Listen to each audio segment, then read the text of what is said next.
Greg is back, so today he will show it to you guys super creative cocktail and we'll teach you how to do this liquid throw from shaker to shaker. So get comfortable, get ready and enjoy. Hey everybody, I'm gonna show you one of my creation, the Tea Party Martini.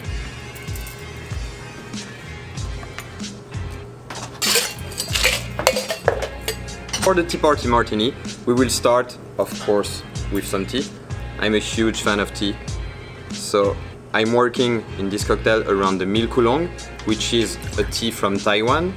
It's a very creamy, buttery and flowery tea. It's a pretty recent one and it's one of my favorites. 1 ounce of this infusion, I just infused it with the double of the normal amount of tea for 5 minutes, which means 4 bar spoon of tea for a cup of hot water. Then I'm gonna pour half an ounce of Aquafaba. The Aquafaba is basically the juice that you have in the cans of chickpeas. This is gonna bring up the density of the cocktail, and keep in mind that the higher the density is in a cocktail, the more you will feel the flavors. I'm gonna use the Aquafaba so that I don't have to use, for example, the egg white. Then, to stay in the spirit of the tea, I'm gonna use 3/4 of an ounce of white creme de cacao.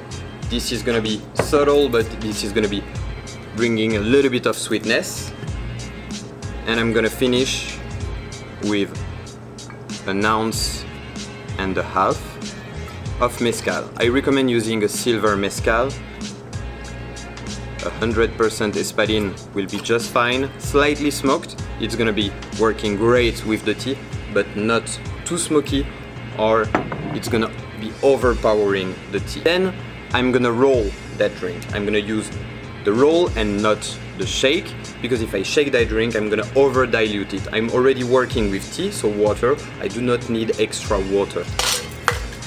If you wanna see how to make a proper roll, we will show you at the end of the video.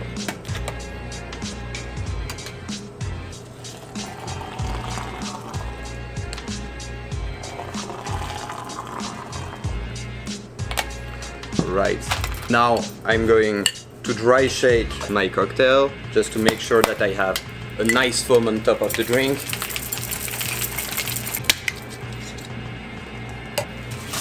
And I will use the fine strainer just to make sure that there is no pieces of ice or any big bubble on top of my drink.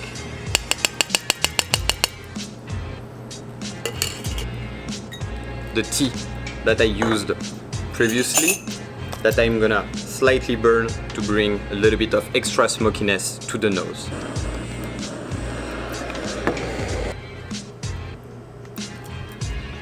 And here you go. Cheers.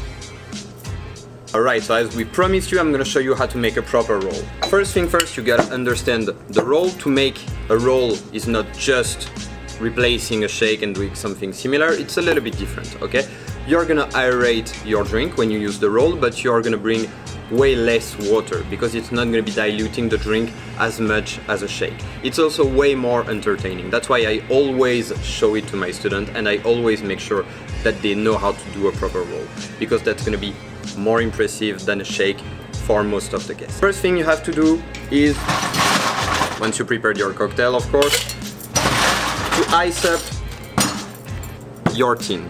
Okay, if you don't put enough ice in the tin, your julep strainer is gonna go way too low in the tin and you won't be able to control it perfectly. You might also drop some ice cubes on the way.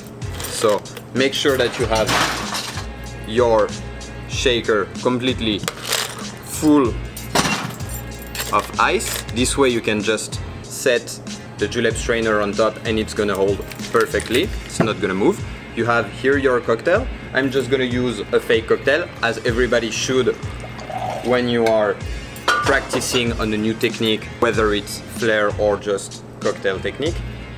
We start by pouring from the spit cup to the tin. Then we raise both hands and we pour from the big tin to the spit cup like this. And we lower the left hand, We lower the left hand if you're right-handed. If not, you just do it the other way around. Once you start to feel a little bit more confident, you can also come here on your right to pour from the spit cup to the tin, and then do it on the other side from the tin to the spit cup.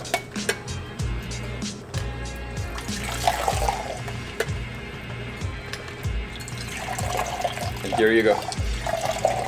Make sure you do it at least 3 to 5 times so that your drink gets properly chilled and that you aerate the cocktail enough.